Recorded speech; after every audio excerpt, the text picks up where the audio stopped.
So guys, shed wars. Wait a minute. Can you see me? I'll take my camouflage hat off, you can probably see me better. But seriously, shed wars. So what it's all about really is sharing advice on gardening tips.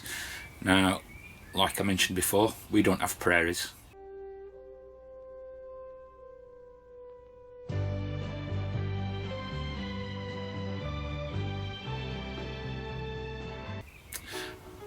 What I'll do is try and do tips on gardening small spaces.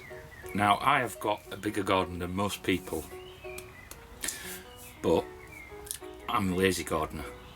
I try to get as much into that space as I possibly can, which obviously, to me, it's working smart, not hard, and maximising crops for what I get for the space I've got.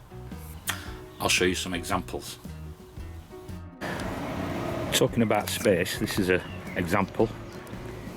I've got 3 rows of carrots here, a row of root parsley which was sent to me, and these are Multizone radishes which are ready.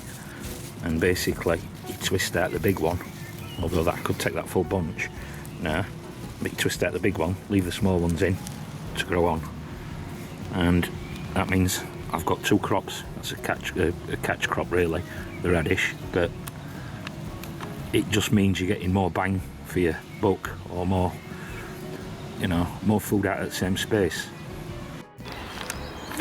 If you don't think you've got space for a fruit tree, try a spellier.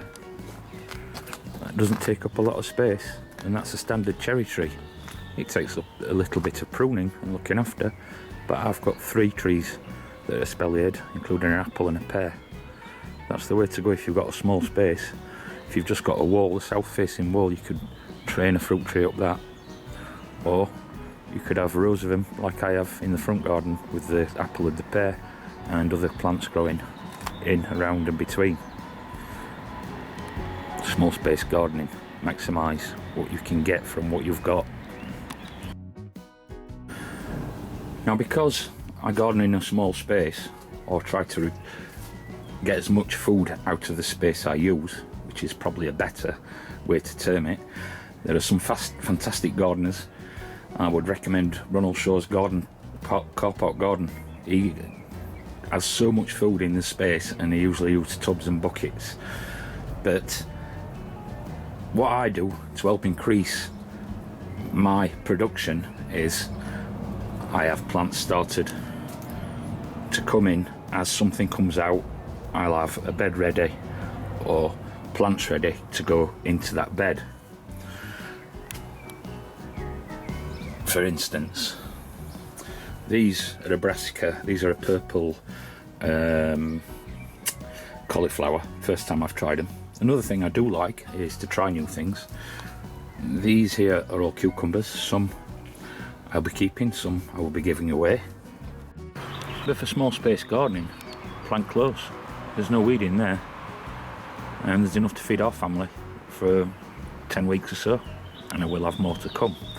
But multi-sowing, Charles Dowding, these are all beets. So just like them radishes, as these beets come on, I will pick out the big ones, leave the smaller ones to grow on, but I have got a second planting as well to go in. Always have plants ready, especially if you collect seeds. I'll go into more of that in a later video. But again, always something to come in.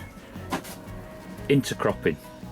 These lettuce have been in since early spring, very early spring, and we've been cropping off them. As you can see, I keep taking some out now. I'm taking full heads now rather than just leaves, because I want the tomatoes to grow on. But anything, a small space, you can always stick something in. Onions. When these onions and shallots come out, I'll have plants ready to fill that bed. Another idea I saw was to put leeks between the brassicas, and that was from Digwell Greenfingers, Steve. I'll put a link below to his channel. And the idea with that is that as you harvest these, the leeks will grow on, and they're a good winter crop. Also, you can leave the cabbages in as well. I mean, there's some red cabbage in there, which they'll be my later ones probably, but it just means maximising the crop from the space you've got, and I'm all big for that. This, for instance, is Rocket, which I grew over winter. Got about 100 sunflowers, but the weather's not playing ball for me to get those in yet. But it's all about making the most of your space. For instance, you've all seen the Podomatic. That is exactly the same setup, and as them buckets outside come empty from potatoes, then I will be replanting them. Like I said, the Podomatic, as I like to call it, it has been copied but will never be bettered. But the idea of this is, I've got voles now. The problem I have, if I plant potatoes in the ground, the voles bite a lump off all of them. So this is why I did this, and it works really very well. And as I said, these are a second early potato, or most of them are, a Charlotte. So when these are finished in 100 days, 110 days, then buckets will be empty again. I might replant some with potatoes, Charlottes, but I also will have plants ready to go in and carry on growing. A lot of them will go into the greenhouse, and that will allow me to grow on into winter and keep cropping into winter. So you don't need a prairie to grow on. That would grow on a balcony if you live in an apartment with a balcony. And obviously you don't have to do all potatoes, you can put absolutely anything you want in there. I've grown a lot of different stuff in there, including cucumbers last year. I will put some clips in. This is the Podomatic from last year, after my potatoes have gone in. This is the second crop I've had out of them buckets. These were all potatoes first. There's beetroot, there's lettuce, there's radish, there's cucumber, and there's still some potatoes left at the bottom. These are some bush beans, which are F1s. I'm trying to get all my crops, or all my crops now, to be heirloom as much as possible. But these buckets, some of them I got 3 crops out of last year. After they went into greenhouse, I got a 3rd crop. So really amazing. Get as much in as you can, use the space wisely of what you've got.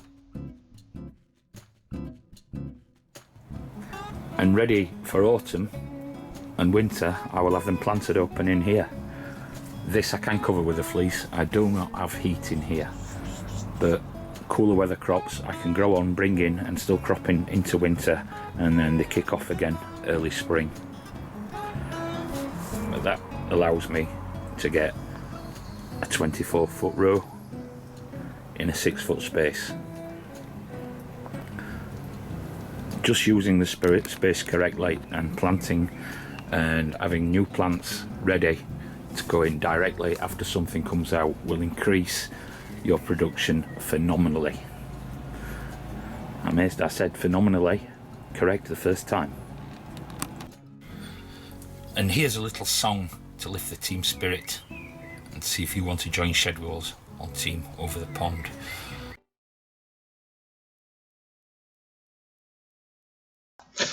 So guys, there is no music. They copyright claimed me for this little clip, but there is a link below to the song and all the words at the bottom.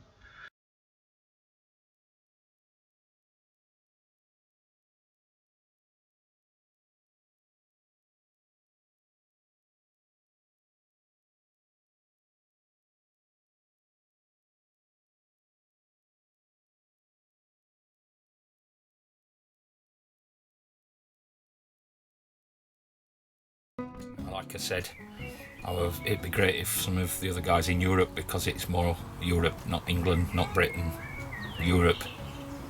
We've all got great tips which we can share with each other and learn. And there's also a Shedwalls Facebook group now, which I will put in the link below. So if anybody wants to do that and they've got any questions or they want to share tips, then there's the place to do it. We can put photos in and help each other out in other ways, not just by doing videos. which is all fun, but it's hard to, you can't post a picture and say, can anybody help me with this problem that I've got with whatever plant you've got. So don't forget, guys, team over the pond. It's always nice to be nice. Give this a thumbs up if you like it. We have to win. We have the sunflower gods on our side. There's always somebody mowing when you try to make a video, isn't there? All I can smell is wild garlic. He's just mowed up wild garlic down. That's a massive crop of wild garlic across there in spring. It smells quite nice, actually.